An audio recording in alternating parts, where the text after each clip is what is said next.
says that she loves me. Isn't it lovely when the one you loving is the one you're loving?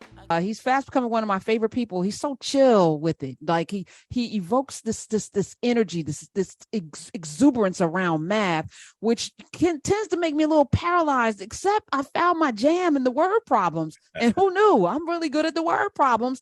I'm like really good. Let me welcome the inventor of the 24 game and the first in math online program. His goal is to get, what is it, 38 100 million. 100 million. You're already math. 38 million, 100 million people proficient in math to become fearless in math. Let me welcome the great Robert Sun. Hi. Hi, Karen. Great to be back. Great to have you. I was just going in because I didn't do it again after we, that one day I spent because I'm OCD. So I'm going to spend the whole night. So I spent most of the night playing these word games. And then I went back in again just to make sure I was still good. And I got my first one correct. So and this is easy. It's pretty easy, right? So the last time I was on, I offered your listeners an ability to sample first in math and all the games. We have over 300 games, pre-K, beyond middle school. In the first 10 days, your listeners achieve what's known as grand champion status, meaning they solve more than 30,000 math problems, spend over 100 hours on the site thinking mathematically. And, that's wonderful. So I'm prepared to offer all of your listeners the opportunity again. This time we're going to do it by state. So you log into www.firstinmath.com. And when you hit the login button on user ID, just put the abbreviation of your state. If you're in New Jersey, just put NJ. You're in Pennsylvania, just put PA. And then the password is common for everybody, which is love math. One word, LOVEMATH. And you'll be able to get in and play. And we're going to know in a week or two which state has the most love for math of your listeners, Karen. Okay, I'm in it. I go straight to the word problems. Now, when you go into first in math, you have computational thinking. I think that's the one I started with. And I did pretty well in that. You have measurement world, which gives you, your measurements, Time, of course. money, how to make change, learn about all that. Know and show, that's where I think those are the word problems, right? Right, those are the word problems. And then you have skill sets, which I don't know what that is. Which are the 24 games. Those are the 24 games that I originally developed in a card format. Yeah. Okay. You have very important facts, which makes now that's a wonderful module. So, the biggest problem is fact fluency. And the problem is we're inundating our kids with a lot of noise. It's making the whole process laborious, painful. They just don't want to do it. You and I were asked to memorize 400 facts. And now they're pushing kids to memorize more than 760 facts. What I've identified, actually, there's only 16 facts that a child needs to know from memory to master both addition and subtraction. And this module has videos. It will teach you all the mental strategies. By the time you get to the end, you're dealing with any two double-digit numbers. If you were doing that strictly relying on memorization, you would have to memorize 10,000 facts. So it's been very efficient.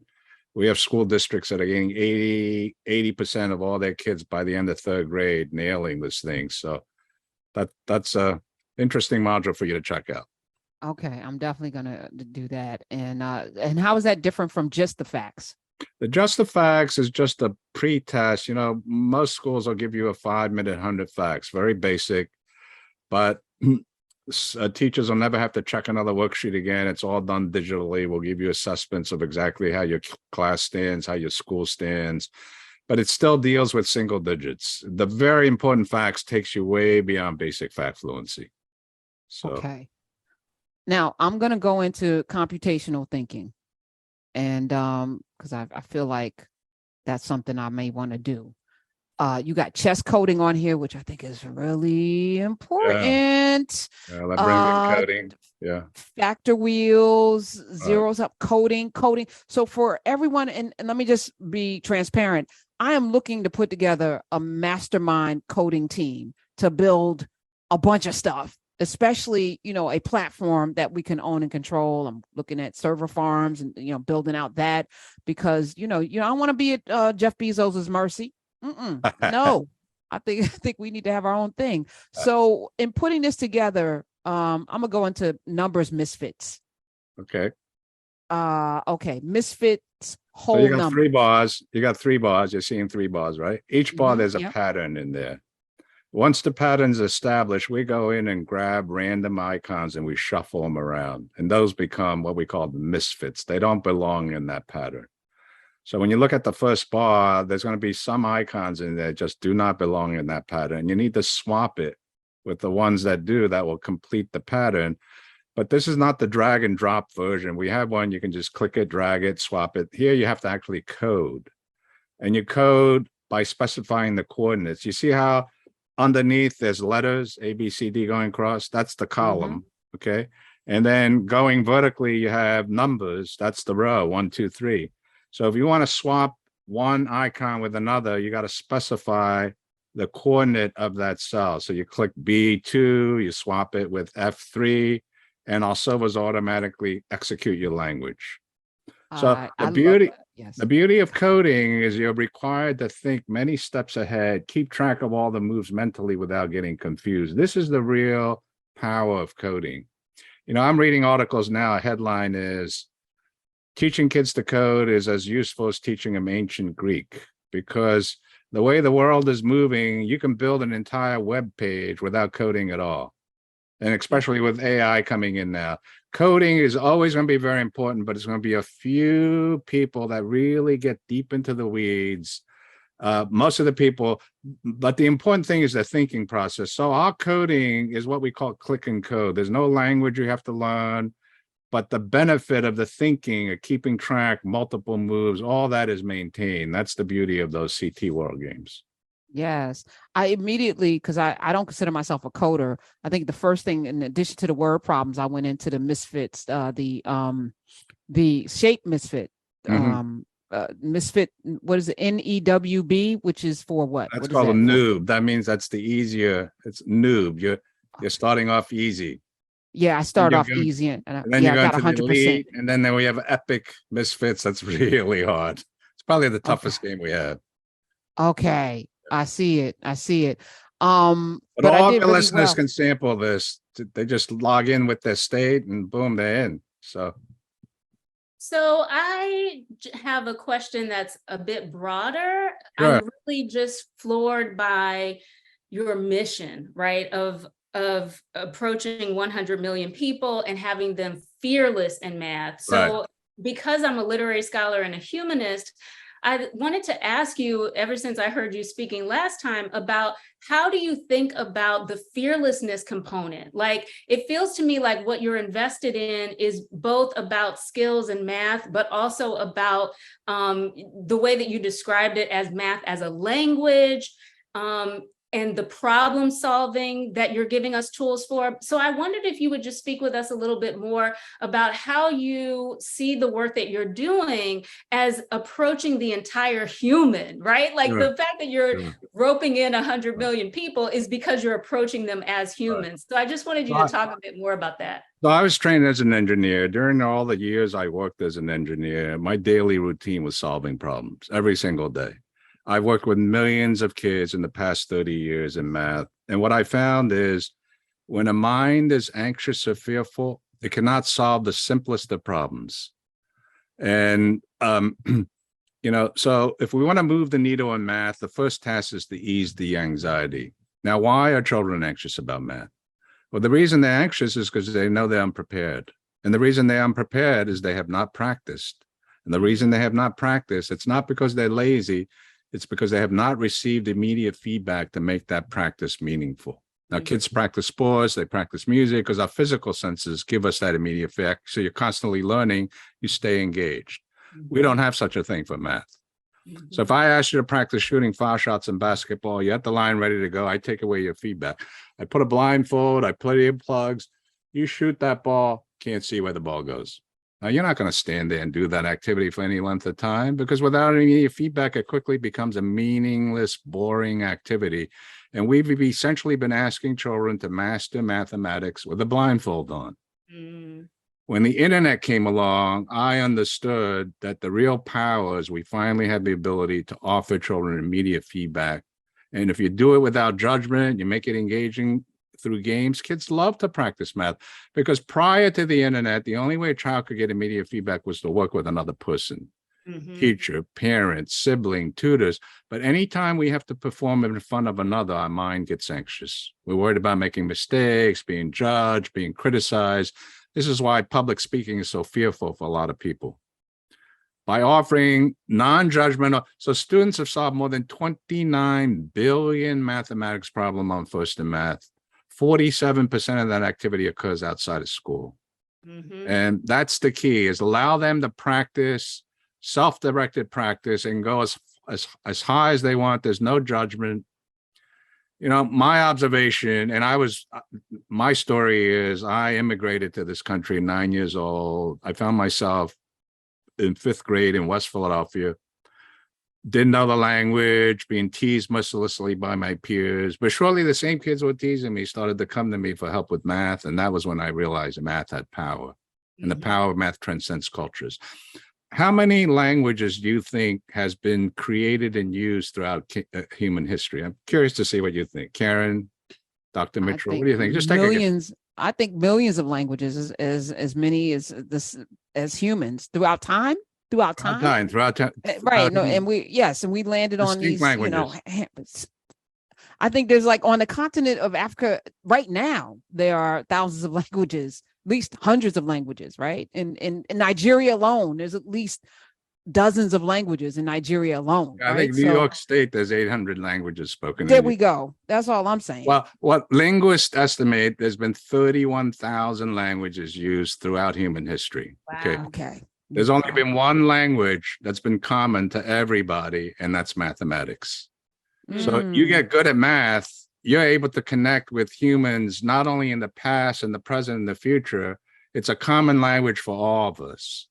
And this is why it's important to learn. This was Bob Moses' whole thing. And I knew, Karen, you wanted to talk a little bit about that. So come on. Listen, I started the show talking. I just started listening to Radical Equations this morning. I have the physical book and I just couldn't make time to read it, but we're going to do a whole thing with a bunch of scientists later. But this was a civil rights movement around algebra. Radical Equations has its roots in our freedom. Robert P. Moses. Tell me how you bumped into Robert P. Moses. Well, I was always aware of him because, he was the one that promoted the idea that algebra is the gateway. It either opens doors for kids or closes doors for kids. And the concept behind algebra is really easy, but there are 6 foundational skills kids have to master, and they have to learn how those skills work together. So algebra, the reason it's difficult is it's like an orchestra. You can't have any weaknesses. So if a child's weak with basic facts, weak with fractions, didn't practice their violin, you stick that kid in an orchestra, you know what the results are going to be. What was interesting about Bob Moses is, his roots were dealing with the civil rights movement in Mississippi. And when he went down, he actually got small groups of people to talk and have conversation. So his whole algebra project had 5 pillars. One was a physical experience. He may have the kids get on the subway and ride the subway. 2 is a pictorial representation. They would actually diagram it. So they began to associate with a numbers line. Then he had people talk, where they would actually explain it in their own words, didn't have to be structurally correct, grammatically correct. Then he would get them to do feature talk, which is to put it in proper English, grammatically correct. And lastly was the symbolic representation. This is what he learned in the civil rights movements to get people aware of the oppression that was going on, and so forth and so on. And he applied it to algebra. And this was what his contribution was. Now, if I may, let me ask you a question. Do you know what the most frequent command is in the Bible? Oh, I should know this. Have you heard of it? I was surprised when I heard it. Was it love? It's do not be afraid. That is the most frequent command in the Bible, because when you have fear, you're locked, you don't take action. What I found is, if you focus on clarity, once you're clear about something, the action immediately follows. Give you an example. If I walked into a room, Karen, I put a little glass of liquid on the table and I said, Karen, don't drink this. And I walk out of the room. Now you say, well, Bob, he's a straightforward guy. There's got to be a reason why he's telling me. As time goes on, little doubts creep in your mind. Now, why is Bob telling me not to drink this? Is this the elixir of youth? He wants to save it for himself.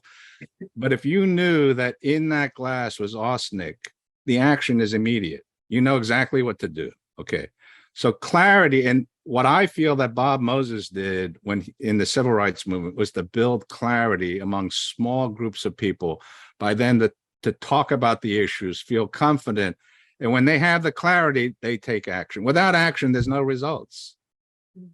You know, I feel like we're there's a spiritual alignment with this show that I can't explain to anybody.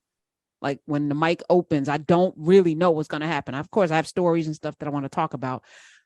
I did not know, we briefly talked about it last time, but this today, is the first time I listened to this book, and it was so profound in the first few sentences that I was like, this is transformative. And we have conditioned our young people to believe that they're not good at math, to fear math. We have teachers that I believe are inept in terms of making math accessible. And to your point, the fear of it alone is what keeps us from these major jobs. I want to ask you, as we move into this AI space, where now we have actors and writers and a host of other people going out on strike, fearing that their careers are going to be, hampered, and they will be if we don't do something. How important is it for young people, particularly, because that's who I really care about? Let me just be clear. I love the adults, but it's the children that I'm really here for. How important is it for them to master this? Absolutely. It's critical because, when I came here, I spent 5 years maybe to learn a vocabulary of 4,000 English words to be proficient in English. And everybody says math is more difficult, but in mathematics, you're spared all that time. You don't have to know what the meaning of 3 is. You only have to know, how can a 3 connect to a 9? How does a 3 connect to a 27? So math is all about relationships. Where language will describe ideas and objects, it's math that tells you how they all interconnect together. So if you're not good at math, you're not going to know how everything relates, all the, the things related to height, weight, time, all those things, all relationships. And if a child is not confident and good in math, you're cutting that whole side of understanding the universe off. And it's tragic because we've got young kids, kindergarten, second grade, third grade. I have a kindergarten student in a Title I school, achieve grand champion status, doing a math that his parents still struggle with. And you mentioned earlier about, children of color. Dr. Mitra, I mentioned to Karen last time. I started my business for the first 10 years. I ran tournaments using our 24 game, which is a card game. This is before the internet came along. And we had we had a Pennsylvania state tournament, started with 350,000 kids, boiled down to 120 at the state capitol with the governor. Then you have one grand champion. Well, that grand champion was Cassetta Coleman.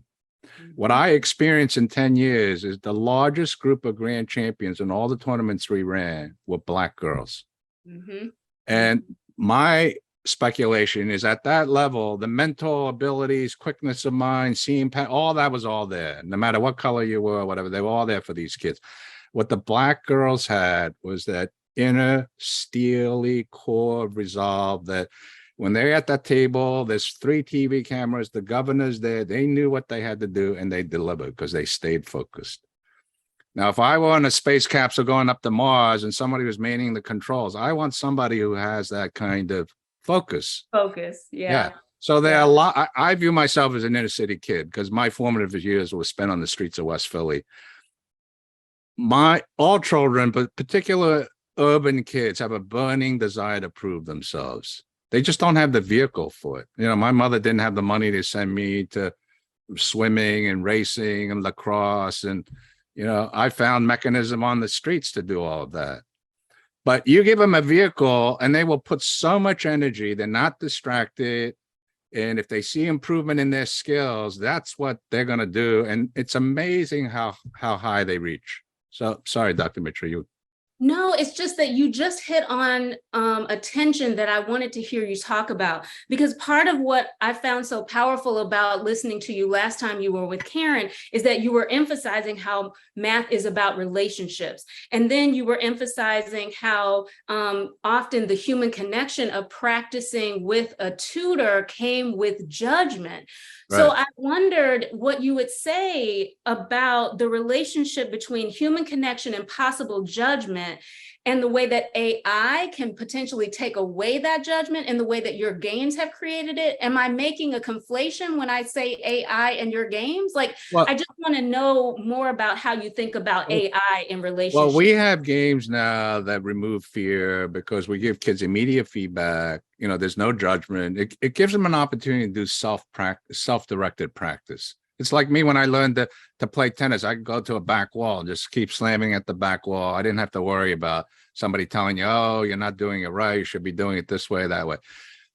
We can solve the reduction of anxiety and fear now with the platform we already have. AI could just potentially take it to another level. AI could start analyzing all the patterns of the kids and what games they play. So we keep a record of every single child. We got 1.6 million kids on First in Math. I have a record of every child. For instance, you know, if you had an individual login, Karen, I could track exactly what game you went in first, where you went next. And because we're allowing children to choose how they travel this path, we're doing a research study now with Lehigh University, and I'm finding that kids start out, when they run into a really tough game, they go into our pre-K, how many games, one of the easiest games. They'll play it for a few minutes, then they come back on track, try to surmount again. So a lot of teachers are saying, oh, you're in fifth grade, you shouldn't be doing this stuff, you should be learning fractions. But children, you look at running, you can't sustain that, you know, push forever. At some point, you gotta recharge. And you look at runners, they're shaking their fingers, they're shaking their legs. So by allowing a child to go into an easy game, they can recharge and not shut down completely and start from zero. This is really the key for learning, is giving that kid the control, and then they take ownership. Because if a child doesn't take ownership, it's also going to be like pulling teeth. Yeah, and they don't feel like failures. I mean, Yeah, we have to give our children the grace to quote unquote fail, because it's not failure. Tony in the Nubia chat, she wants to know how you feel about the Common Core math. You know, she says she hates it, having to teach my child how to learn in a way that she feels is stupid. so, you know, I've been in math education for 30 years. Usually about every 8 to 10 years, there's a new way to teach kids math. Because, you know, you have to have a couple of years to implement it, then you got to test it. And then when you find out it's not doing anything, because all you're doing is still relying on teaching, not getting kid involved, they've already gotten the wings to bring out something else. So, you know, it was No Child Left Behind, now it's Common Core, and you wait another 4 years, there's going to be another thing. You can't rely strictly on teaching. Teaching is certainly very important, but it's like trying to win a race running on one leg. Because all the knowledge that a teacher transmits to a child first goes into short-term memory, which by nature is limited. This is why the number of phone digits is, you know, two things can happen. It either gets transferred to long-term memory through repeated practice, or it's quickly forgotten to make room for more information coming in. And this is why we have the summer slide. This is why, you know, you're noticing all the COVID loss. Relying on teaching alone is not going to do it. You've got to get the child involved to think mathematically. So it's all about ownership. So Ownership. we're back to ownership, creating meaning, creating. Right. So how do you get a child to take ownership? And I found this on the streets of West Philly. If you want a child to take ownership, you must relinquish control of the learning process to them. If you're always telling them exactly what you want to do, it's your thing, it's never their thing. Now, the minute a child steps in school, they're told everything they're supposed to do. How they walk down the hallway, how to use the bathroom, how to put away books, I wanted to create a vehicle like I had on the streets of West Philly, an area where a child can have complete control. They decide which game they go into first. They play it, they get stuck, they decide which other game they go to. They have complete control, and this is why we have so much high activity. So ownership to me is a key factor.